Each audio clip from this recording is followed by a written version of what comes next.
নমস্কার। 7 নিউজ নেটওয়ার্কে আপনাদের সকলকে স্বাগত। আর বিশেষ নির্বাচনী বুলেটিন নিয়ে আমি চন্দন আপনাদের সঙ্গে।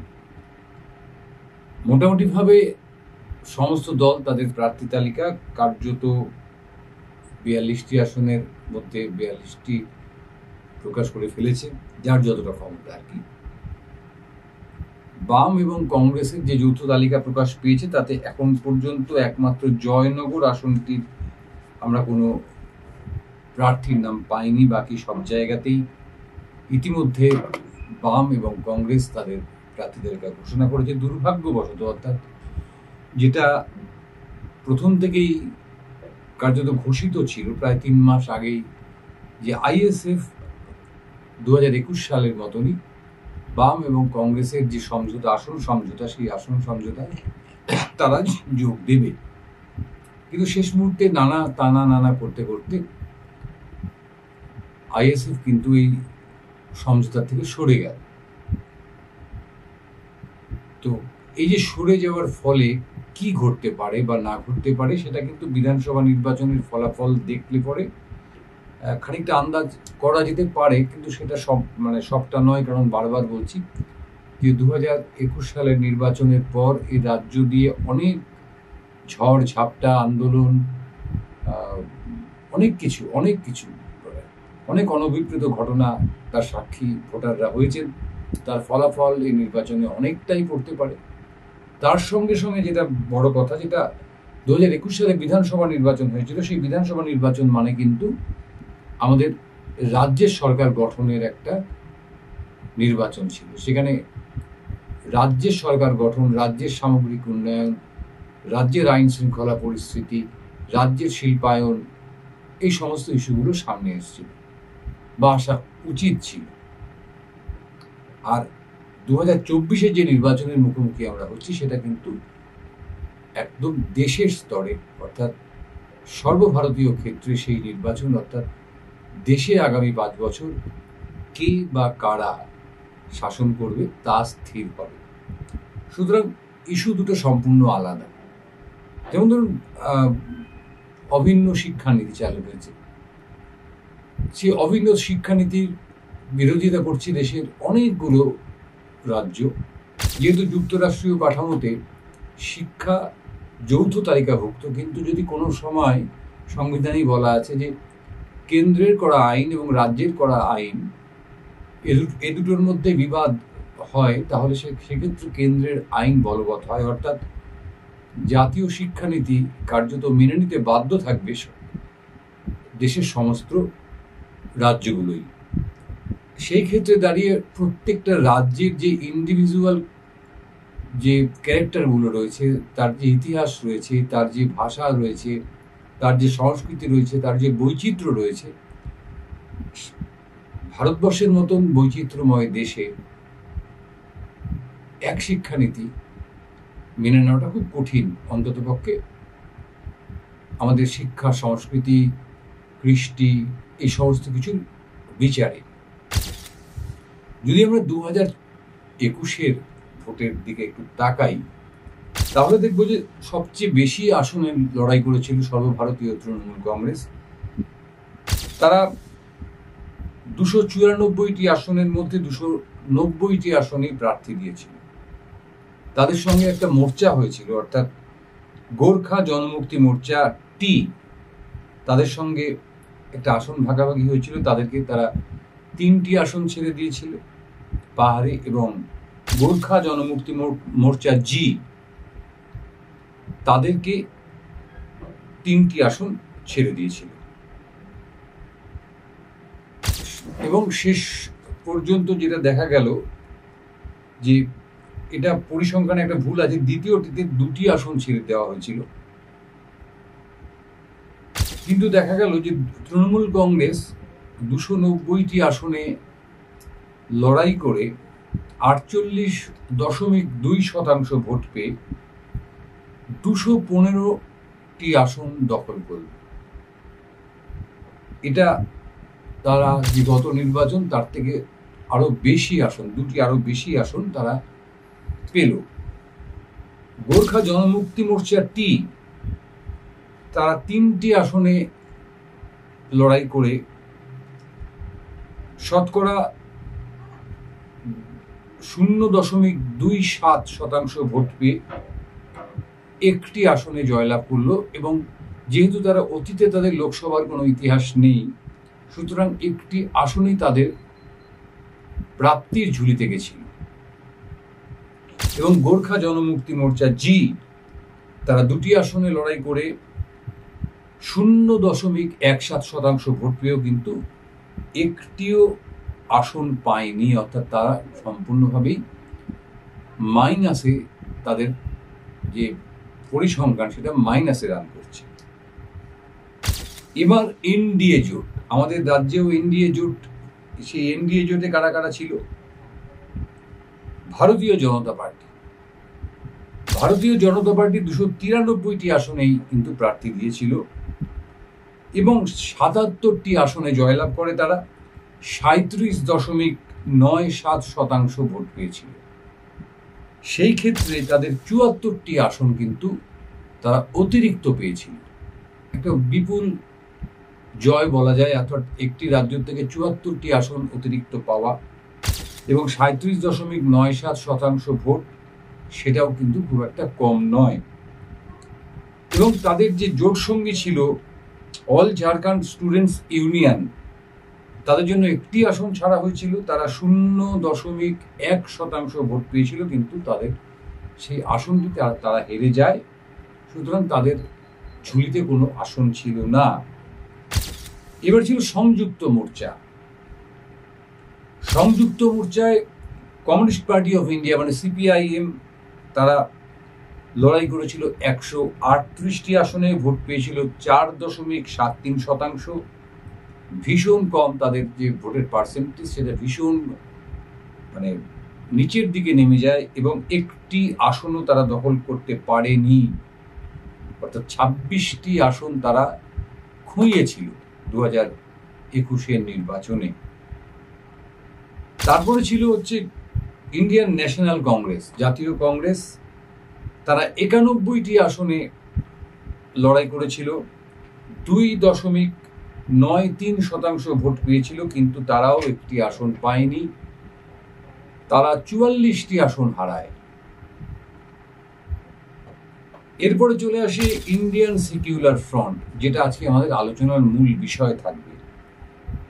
ইন্ডিয়ান সেকুলার ফ্রন্ট প্রথমবার তাদের আত্মপ্রকাশ এই নির্বাচনের আগে, এবং তারা 32টি আসন তাদেরকে ছেড়ে দেওয়া হয়।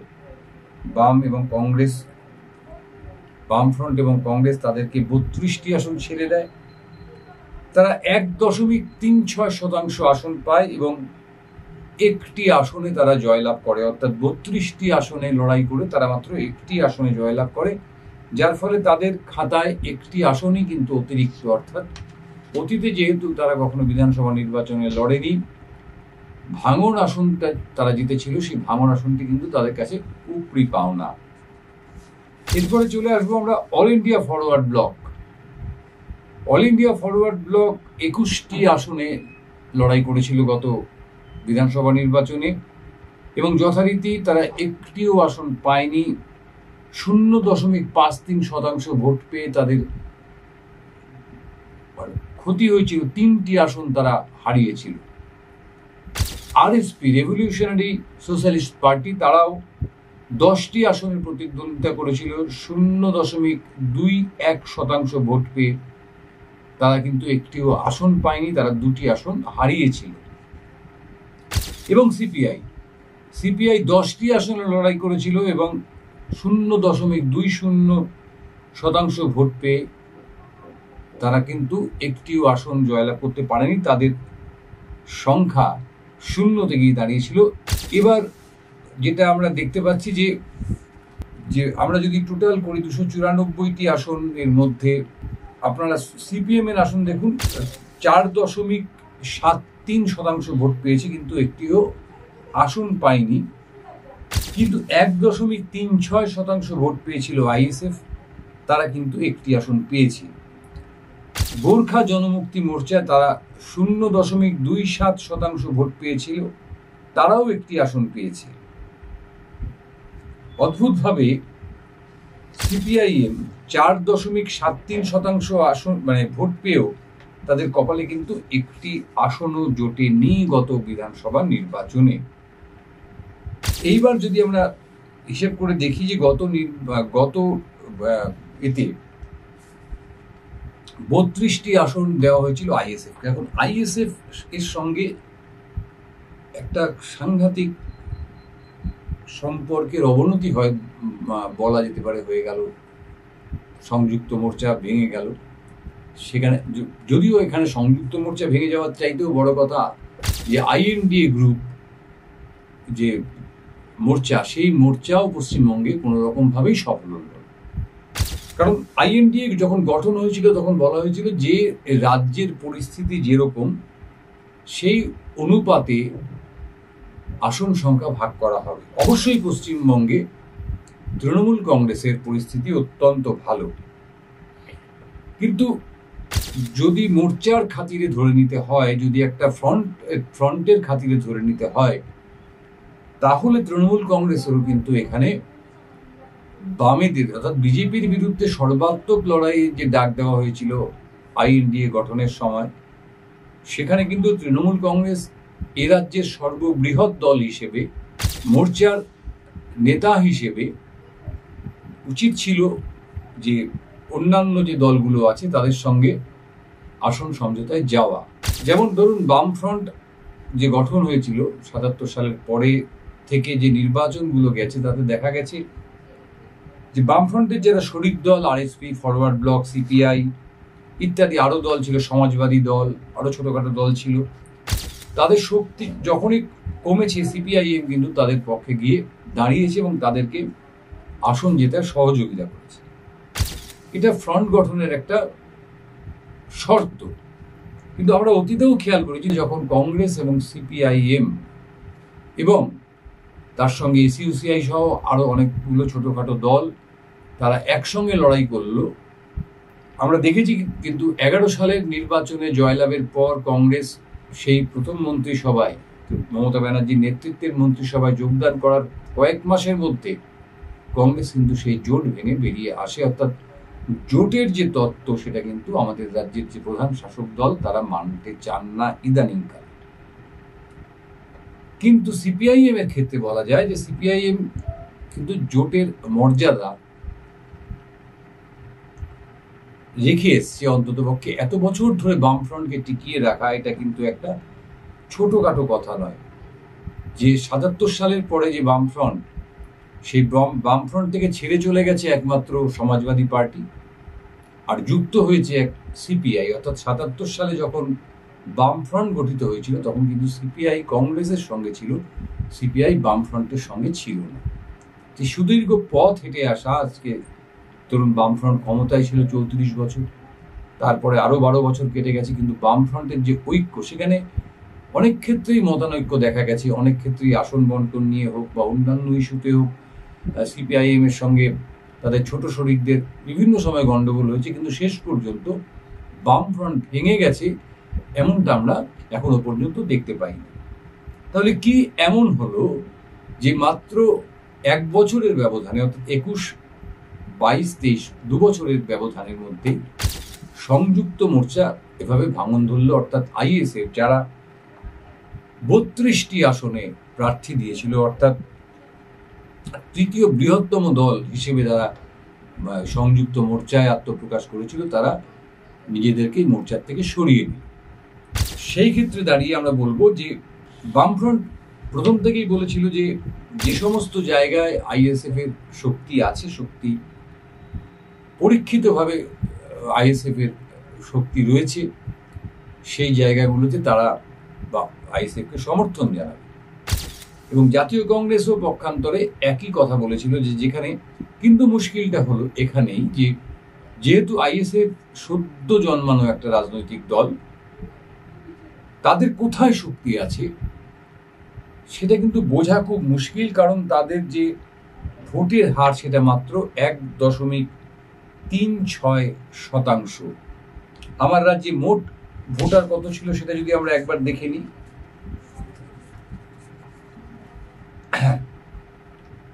আমাদের রাজ্যে যে ভোট হয়েছিল তাদের রেজিস্টার্ড ভোটার ছিল ৭২,৯,২৪,১০৬ জন, অর্থাৎ তার মাত্র ১.৩৬% ভোট পেয়েছিল কিন্তু বিধানসভায় আইএসএফ। সুতরাং কোথায় তাদের প্রতিপত্তি বেশি, কোথায় তাদের প্রতিপত্তি কম, সেটা কিন্তু প্রমাণ হয়নি গত বিধানসভা নির্বাচনে ভাঙড় আসনটি ছাড়া। কিন্তু আমরা দেখতে পাচ্ছি যে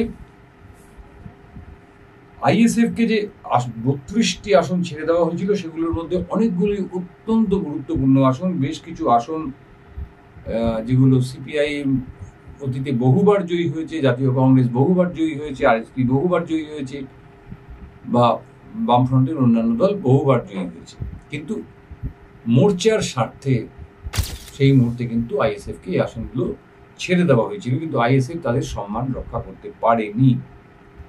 এখন আইএসএফ গঠন হলো কোত্থেকে? আইএসএফ গঠন হলো শ্রীরামপুরের থেকে। ফুরফুরা শরীফ শ্রীরামপুর লোকসভা কেন্দ্রের মধ্যে পড়ে। ফুরফুরা শরীফের পীরজাদা তিনি কিন্তু এই আইএসএফ দলটি গঠন করেন এবং অত্যন্ত সুচতুরভাবে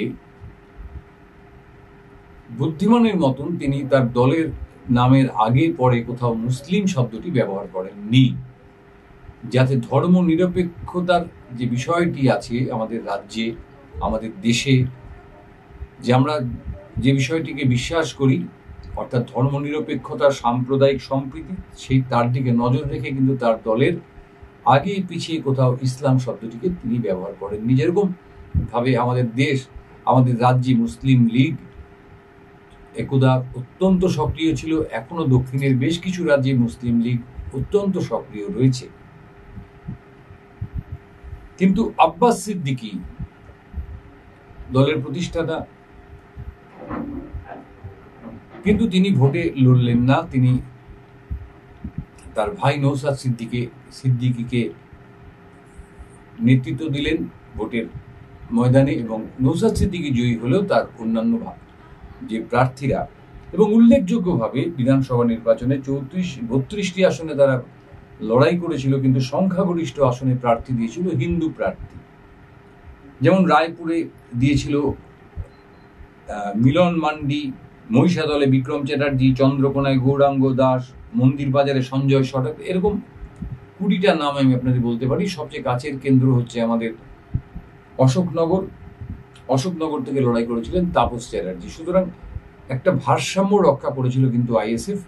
কিন্তু যদি আইএসএফ এর কথা বলেন তাহলে কিন্তু আমরা যদি একটু কয়েকদিন আগের ঘটনায় পিছিয়ে যাই, 2021 সালেরই ভোটের আগে যে জোটের ব্রিগেড সমাবেশ হয়েছিল, তাতে আইএসএফ সমর্থক বলে যারা এসেছিলেন, ফুরফুরা শরীফ থেকে কাতারে কাতারে লোক চলে এসেছিল ব্রিগেডের ময়দানে, তাদের অধিকাংশের মাথায় কিন্তু ফেজ টুপি পরা ছিল। এবং সেই মুহূর্তে সিপিআইএম এর সাধারণ কর্মী সমর্থকদের মনে বা সাধারণ বামপন্থী মানুষদের মনে, পশ্চিমবঙ্গে বামপন্থী মনোভাবাপন্ন মানুষের কিন্তু অভাব আজও নেই, তাদের মধ্যে একটা প্রশ্ন উঠেছিল যে সিপিআইএম কি তাহলে তার যে অসাম্প্রদায়িক চিন্তা ভাবনা, তার যে পথ, সেই পথ থেকে সরে আসছে।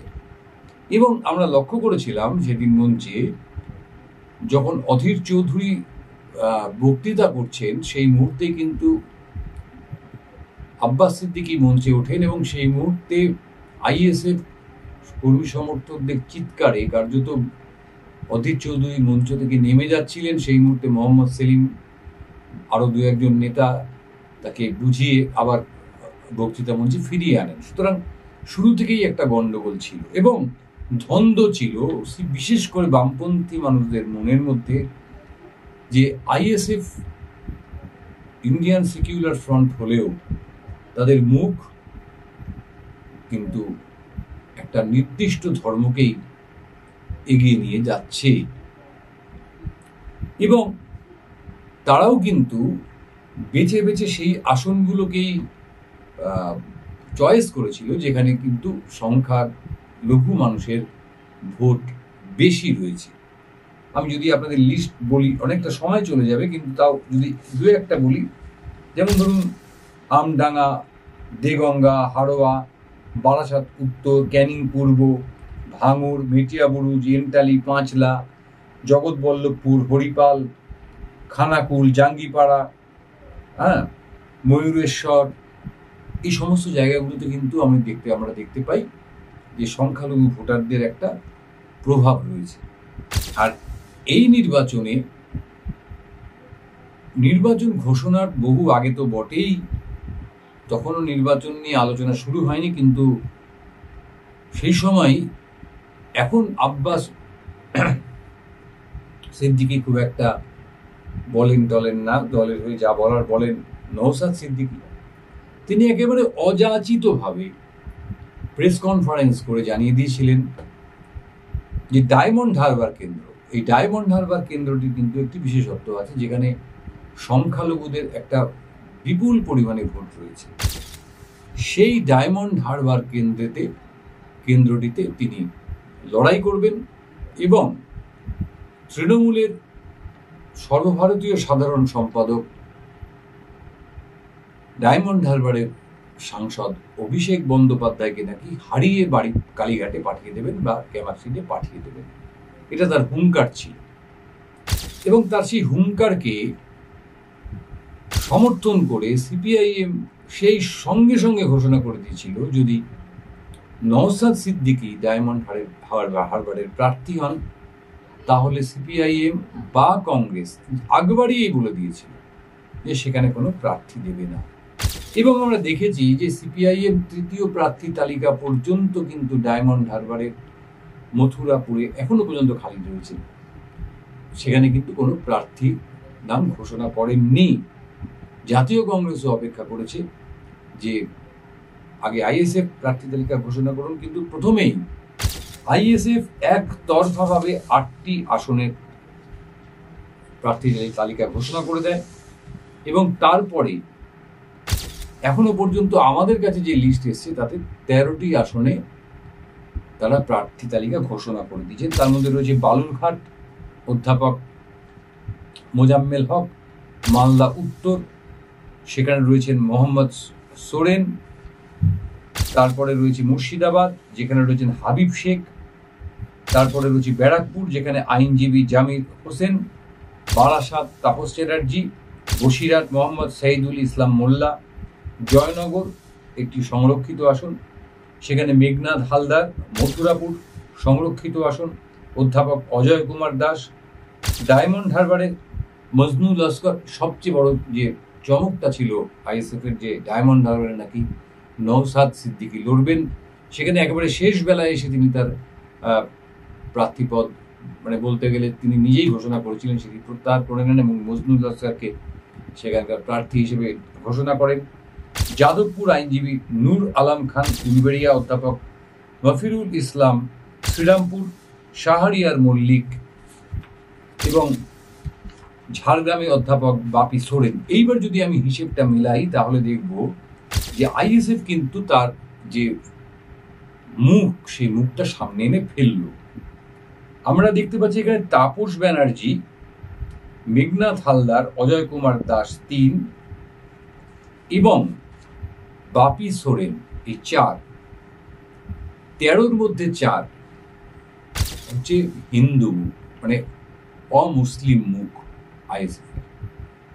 কিন্তু বিধানসভার হিসেবে দেখুন 32-এর মধ্যে 20, সেখানে কিন্তু তারা হিন্দু প্রার্থী দাঁড় করিয়েছিল। এখানে আমি কোনো সাম্প্রদায়িক বিভাজন করতে চাইছি না, কিন্তু মুখ এবং মুখোশের যে তফাৎটা হয়ে যায়, সেই তফাৎটা কিন্তু ক্রমশ প্রকাশ্যে চলে আসছে। সেই ক্ষেত্রে বোধহয় সিপিএম অন্তত পক্ষে অনেকটা স্বস্তি পেল এই জায়গার থেকে, যে তাদের যে সাধারণ কর্মী সমর্থকরা রয়েছে তারা কিন্তু আইএসএফ এর সঙ্গে এই নির্বাচনী সমঝোতাটা কোনো সময় মেনে নিতে পারেননি। কারণ বামপন্থীদের সভায় মুসলিম বক্তা যেমন ধরুন, যদি আপনি এভাবে ধর্মের বিচার করেন, তাহলে তো মোহাম্মদ সেলিমেরই তো ফেজ 4 মঞ্চে ওঠা উচিত, তাই না? কিন্তু কোনোদিন দেখেছেন যে বামপন্থীর একটা সভায়, বামপন্থীদের একটা ব্রিগেডে সেখানে কেউ ফেজ 4 মঞ্চে উঠছেন বা নামাবলী গায়ে দিয়ে মঞ্চে উঠছেন? হয়নি কোনোদিন। সেই দিন থেকেই কিন্তু সিপিআইএম এর যে যারা সাধারণ কর্মী বা বামপন্থী মানুষজন এ রাজ্যের, তারা কিন্তু সিপিএম এর প্রতি একটি সন্দিহান হয়ে পড়েছিল যে সিপিআইএম কি এই সাম্প্রদায়িকতার প্রশ্নে মুখোশ ব্যবহার করার চেষ্টা করছে। অর্থাৎ মুসলিম ভোট অবশ্যই খুব গুরুত্বপূর্ণ ভোট, যদি ভোটের হিসেব করেন, ভোটের রাজত্ব তো, সেই ভোটকে করায়ত্ত করবার জন্য তারা কোনো মুসলিম সংগঠনের সঙ্গে হাত মেলাচ্ছে, এই প্রশ্ন কিন্তু পশ্চিমবঙ্গের সাধারণ বামপন্থী মানুষের কাছে চলে এসেছিল। এবং বেশ মনোবল এর দিক থেকেও কিন্তু সিপিআইএম এর সাধারণ কর্মী সমর্থক, আমরা যাদেরকে চিনি অন্তত পক্ষে, বা ধরুন রাজ্যের বামপন্থী মানুষজন যারা হয়তো সক্রিয়ভাবে সিপিএম করেন না কিন্তু বামপন্থায় বিশ্বাস করেন, তাদের মধ্যেও এই প্রশ্নটা উকিঝুঁকি মারছিল, তাহলে কি সিপিএম এরও একটা ঝোঁক যাচ্ছে এই দিকটায় যে কোথাও গিয়ে একটা কম্প্রোমাইজ করতে হবে? হ্যাঁ, আমরা দেখেছি, একথাটা মিথ্যে নয় যে যখন টিটাগড়টা একটা বিধানসভা কেন্দ্র ছিল, তখন সেখান থেকে কিন্তু আপনার বামপন্থীদের প্রার্থী মুসলিম হতো, কখনো কখনো কখনো কখনো অবাঙালি প্রার্থী হতো। কিন্তু সেটাতে এটা প্রমাণ হয় না যে যে মানুষটা মুসলমান বা যে মানুষটা হিন্দু, তার মানে সেই মানুষটা সাম্প্রদায়িক। মোহাম্মদ আমিন আমাদের রাজ্যে দীর্ঘদিন আপনার পরিবহন দপ্তর সামলে গেছেন মন্ত্রী হিসেবে। কখনো কেউ বলতে পারবেন না মোহাম্মদ আমিনকে মাথায় ফেজ পরে টিটাগড়ে মিটিং করতে দেখেছেন। ব্রিগেডের মিটিংয়েও তিনি একাধিকবার বক্তব্য রেখেছেন। কেউ বলতে পারবেন না যে মোহাম্মদ আমিনকে মাথায় ফেজ টুপি পরে বক্তৃতা করতে। এখনো বেঁচে রয়েছেন হান্নান মোল্লা, কৃষক আন্দোলনের অন্যতম মুখ, ভারতবর্ষের মুখ, সিপিআইএম নেতা। কেউ বলতে পারবেন না হান্নান মোল্লাকে যে তিনি আলাদা করে ওই ফেস টুপি ব্যবহার করছেন বা মঞ্চে দাঁড়িয়ে কোরআন পাঠ করছেন বা ওই রকম ভঙ্গি করছেন। এই বিষয়টা বামপন্থীদের মধ্যে ছিল না। কিন্তু যখন বামপন্থীদের মধ্যে এই ফেজ পড়া, বামপন্থীদের মঞ্চে এই ফেজ পড়া মানুষজনের আনাগোনা শুরু হলো, তখন কিন্তু সাধারণ বামপন্থী মানুষ যারা সক্রিয়ভাবে সিপিএম করেন না, তাদের মনের মধ্যে কিন্তু এই প্রশ্নটা জাগতে শুরু করলো যে তাহলে কি বামেরাও একটা মুখোশ ব্যবহার করছে? তাহলে কি এই মীনাক্ষী, সৃজন, দীপশিতা, প্রতিকুর রহমান, এই প্রতিকুর রহমানের কথাই ভাবুন না, আমি একদম হালে আমলের কথা বলছি, ডায়মন্ড হারবারে প্রার্থী হয়েছেন শেষ পর্যন্ত। আজ থেকে যদি 20 দিন 25 দিন আগেও প্রতিকুর রহমানের নামটা ডায়মন্ড হারবারে ঘোষণা করা যেত এই আইএসএফ এর চক্করে না পড়ে, তাহলে হয়তো বামপন্থীরা প্রচারে আরো খানিকটা সময় বেশি পেতেন। এই প্রতিকুর রহমানকেও কি আমরা কখনো দেখেছি? প্রতিকুর রহমানের ভিডিও কিন্তু আমরা প্রচুর দেখতে পাই। আমফানের সময় যখন করোনা চলছে, একই সঙ্গে আমফান, সেখানে প্রতিকুর রহমান কিন্তু ওই বিস্তীর্ণ অঞ্চলে, দক্ষিণ 24 পরগনার বিস্তীর্ণ অঞ্চলে একজন ছাত্র নেতা হিসেবে কাজ করেছেন, একজন রেড ভলেন্টিয়ার হিসেবে কাজ করেছেন। তাহলে বামপন্থীরা ভরসা রাখবে কার উপর? দীপশিতার উপর ভরসা রাখবে, মীনাক্ষীর উপর ভরসা রাখবে, সৃজনের উপর ভরসা রাখবে, প্রতিকুরের উপর ভরসা রাখবে, নাকি নওশাদ সিদ্দিকের উপর ভরসা রাখবে? এই একটা দোদুল্যমানতা ছিল সাধারণ বামপন্থী মানুষদের মধ্যে পশ্চিমবঙ্গে, যার সংখ্যাটা বারবার করে বলছি কম নয়। কিন্তু সেইখান থেকে বোধহয় ওই বামপন্থী মানুষদের এবং সিপিআইএম কেও মুক্তি দিয়ে গেল নওশাদ সিদ্দিকীর একটি ঘোষণা। যেমন ধরুন, যদি আমি সিপিআইএম এর প্রার্থী তালিকাটা একটু দেখি, পাশাপাশি রেখে সিপিআইএম এর প্রার্থী তালিকা এবং আইএসএফ এর প্রার্থী তালিকা, তাহলে প্রথমে আসি বালুরঘাট। বালুরঘাট কেন্দ্রটিকে কিন্তু ফাঁকা রেখে দেওয়া হয়েছিল। এখনো পর্যন্ত বালুরঘাটের কিন্তু প্রার্থী তালিকা জাতীয় কংগ্রেস বা বামফ্রন্ট কেউ ঘোষণা করেনি। সেখানে আইএসএফ প্রার্থী দিয়েছে ডক্টর মোজাম্মেল হক। তারপরে আসলাম মালদা উত্তর, যেখানে জাতীয় কংগ্রেস প্রার্থী দিয়েছে মোস্তাক আলম, সেখানে আইএসএফ প্রার্থী দিয়েছে মোহাম্মদ সোরেনকে। তারপরে সোজা চলে আসতে হয় মুর্শিদাবাদে। মুর্শিদাবাদে এবার বাম কংগ্রেস যে আসন সমঝোতা হয়েছে, সেই যৌথ তালিকার প্রার্থী হচ্ছেন সিপিআইএম এর রাজ্য সম্পাদক মোহাম্মদ সেলিম। সেখানেও কিন্তু আইএসএফ প্রার্থী ঘোষণা করেছে, তার নাম হচ্ছে হাবিব শেখ। একেবারে তারপরে ব্যারাকপুরে চলে আসতে হচ্ছে আমাদের। একেবারে সোজা চলে আসলাম আমরা ব্যারাকপুরে। ব্যারাকপুরে সিপিআইএম প্রার্থী হিসেবে ঘোষণা হয়েছে, বামফ্রন্টে সিপিআইএম প্রার্থীর নাম ঘোষণা হয়েছে দেবদূত ঘোষ, অভিনেতা দেবদূত ঘোষ। সেখানেও কিন্তু আইএসএফ তাদের প্রার্থীর নাম ঘোষণা করেছে, আইনজীবী জামির হোসেন। এরপরে বারাসত কেন্দ্র। বারাসত কেন্দ্র, এখানে ফরওয়ার্ড ব্লক চিরটাকাল লড়ে আসে এবং ফরওয়ার্ড ব্লকেরই প্রার্থী দিয়েছেন প্রবীর ঘোষ। সেখানে আইএসএফ তাদের প্রার্থীর নাম ঘোষণা করেছেন তাপস চ্যাটার্জি, যিনি গত বিধানসভা নির্বাচনেও আইএসএফ প্রার্থী ছিলেন, অশোকনগর কেন্দ্রে পরাস্ত হয়েছিলেন। এরপরে চলে আসবো বসিরহাট কেন্দ্র। বসিরহাট কেন্দ্রে এই সাম্প্রতিক সন্দেশখালী ঘটনায় বসিরহাটের প্রাক্তন বিধায়ক নিরাপদ সর্দার, তার নামটা একেবারে সামনের সারিতে চলে এসেছিল। তার লড়াইয়ের কথা, তিনি তো 2011 পরেও 2016 সালেও 2016 সালেও তিনি ওখানে লড়াই করেছিলেন। এই নিরাপদ সর্দার সন্দেশখালীর বিধায়ক, তার নাম ঘোষণা করেছে বামফ্রন্ট এবং বসিরহাটে আইএসএফ ও তাদের প্রার্থীর নাম ঘোষণা করে দিচ্ছেন মোহাম্মদ শহীদুল ইসলাম মোল্লা। তারপরে চলে আসবো জয়নগর, এটা সংরক্ষিত আসন। এই আসনটি কিন্তু এখনো বামফ্রন্ট বা এখনো পর্যন্ত বামফ্রন্ট বা কংগ্রেস প্রার্থী তালিকা ঘোষণা করেনি, কিন্তু জয়নগরে মেঘনাদ হালদারের নাম আইএসএফ ঘোষণা করেছেন। এই একজন অমুসলিম প্রার্থী, দুজনকে পেলাম আমরা, তাপস চ্যাটার্জি এবং মেঘনাদ হালদার। এবারে চলে আসছি আমরা মথুরাপুর কেন্দ্র। মথুরাপুর কেন্দ্রে আমরা দেখতে পাচ্ছি যে ইতিমধ্যেই একটি সংরক্ষিত আসন এবং এখানে আইএসএফ তাদের প্রার্থীর নাম ঘোষণা করে দিয়েছেন। তার নাম হচ্ছে অধ্যাপক অজয় কুমার দাস। আর আমরা এখানে মথুরাপুর 20 নম্বর আসন মথুরাপুর, এখানে সিপিআইএম প্রার্থী দাঁড়িয়েছেন শরৎচন্দ্র হালদার। তারপরে 21 নম্বর আসন, সবচেয়ে যেটা আলোচিত আসন এই মুহূর্তে রাজ্যের, সেটা হচ্ছে ডায়মন্ড হারবার। ডায়মন্ড হারবার শেষ পর্যন্ত বামফ্রন্ট বা কংগ্রেস ফাঁকা রেখেছিল।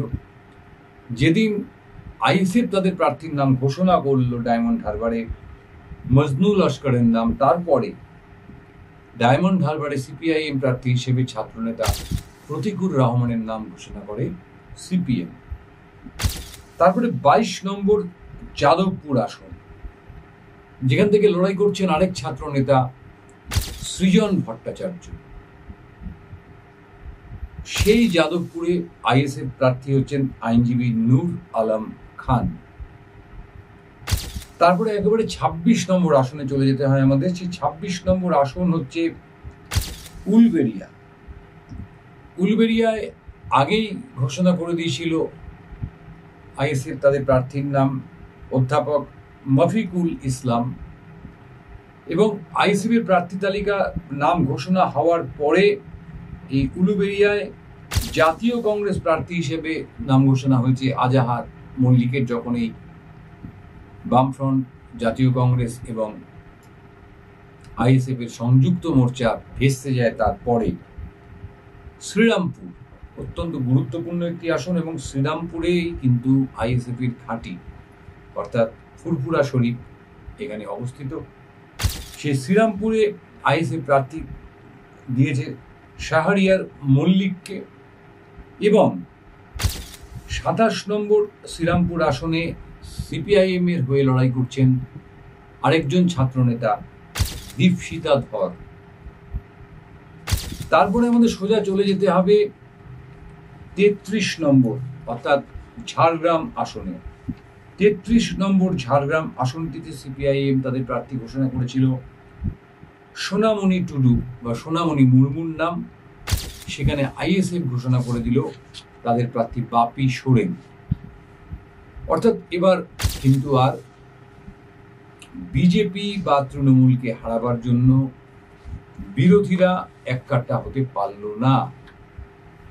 সেই জায়গায় দাঁড়িয়ে আজকের যে ধর্মীয় উন্মাদনা দিয়ে রাজনীতিকে পরিচালিত করবার চেষ্টা করা হচ্ছে, সেই সময়কালে দাঁড়িয়ে আইএসএফ কার্যত শেষ মুহূর্তে সংযুক্ত মোর্চার থেকে নিজেদেরকে সরিয়ে নিল, যার ফলে তৃণমূল কংগ্রেসের কোনো লাভ হবে কিনা আমার জানা নেই। বিজেপি পক্ষান্তরে লাভবান হতে পারে, কিন্তু সিপিআইএম এর ক্ষেত্রে বলবো বা বামপন্থীদের ক্ষেত্রে বলবো তাদের একটা বড় লাভ হতে পারে এই যে মাথায় ফেস পড়া মানুষ, অর্থাৎ সরাসরি একজন ধর্মগুরু তিনি যখন কোনো দলের নেতা হন, সেই দলকে এ রাজ্যের মানুষ অন্তত পক্ষে ধর্ম নিরপেক্ষ এই জায়গাটাতে তারা বিশ্বাস করতে পারেন না। তারা মনে করেন তিনি হয়তো সাম্প্রদায়িক নন, তিনি সম্প্রদায়ে বিশ্বাস করেন।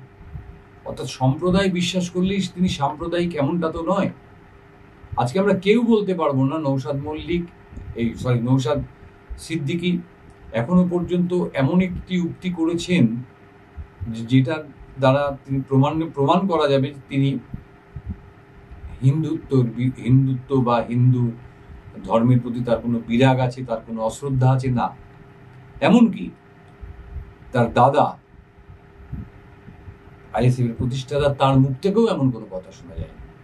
কিন্তু তাদের পোশাক আশাক, তাদের সব সময়কার যে আচরণ বা তাদের বাসস্থান, এই সব কিছুই প্রমাণ করে যে তাদের পেছনে আসলে ধর্মের একটা রং লেগেই আছে, সেটা ইচ্ছেই হোক বা অনিচ্ছেই হোক। বিজেপি যেমন তাদের গায়ে ধর্মের রং ইচ্ছাকৃতভাবে মাখে, এই কারণে তারা দেশের সংখ্যাগরিষ্ঠ যে ধর্মীয় মানুষ রয়েছেন, অর্থাৎ এদেশে ধর্মীয়ভাবে সংখ্যাগরিষ্ঠ যে মানুষ, বিজেপি তাদের মন জয় করতে চায়, সরাসরিভাবে তাদের মন জয় করতে চায়। সুতরাং বিজেপির সঙ্গে সিপিএম এর তুলনা হবে না, বিজেপির সঙ্গে তৃণমূল কংগ্রেসের তুলনা হবে না, বিজেপির সঙ্গে আর 5টা রাজনৈতিক দলেরও তুলনা হবে না, যেমনভাবে তুলনা হবে না আইএসএফ এর সঙ্গেও। সুতরাং পরিশেষে একটা কথা বলা যায় যে আইএসএফ এর সঙ্গে জোট ভেঙে যাওয়ার পরে আমাদের এখন খেয়াল রাখতে হবে যে গত বিধানসভা নির্বাচনে সিপিএম এর প্রাপ্ত ভোট বাড়ে কিনা। আসন বাড়লো বা বাড়লো না সেটা এই মুহূর্তে বিচার করার বিষয় নয়, কারণ হচ্ছে 0 থেকে শুরু করেছে সিপিএম, আবার 235-এ শেষ করেছিল সিপিএম, 0 থেকে আবার সিপিএম শুরু করেছে। সুতরাং এই লোকসভা নির্বাচনে সিপিএম একেবারে হই হই করে 20টা 22টা 19টা 15টা আসন জিতে যাবে এমন আশা কোনো মূর্খেও করে না। কিন্তু ভোটের শতাংশে যদি দেখা যায় যে সিপিএম গত 2021 সালের ভোটে যে 4.73% ভোট পেয়েছিল, 138টা আসনের লড়াই করে একটি আসনেও জিততে পারেনি, সেখানে এই যে লোকসভা নির্বাচন আসছে ভোটার সংখ্যা কম বেশি একই থাকবে।